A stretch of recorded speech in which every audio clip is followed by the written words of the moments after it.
திருச்செந்தூர் சுப்பிரமணிய சுவாமி கோவிலில் 15 ஆண்டுகளுக்கு பிறகு குடமுழுக்கு விழா ஜூலை 7ஆம் தேதி அன்று வெகு விமர்சையாக நடைபெற்றது.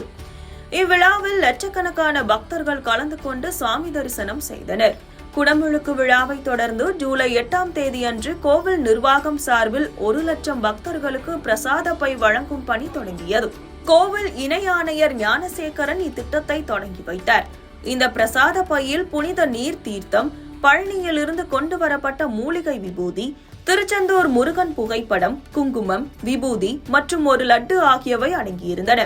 திருச்செந்தூர் ஊரில் உள்ள 20,000க்கும் மேற்பட்ட வீடுகளுக்கும் கோவில் பணியாளர்கள் மூலம் பிரசாத பைகள் விநியோகிக்கப்பட்டு வருகின்றன.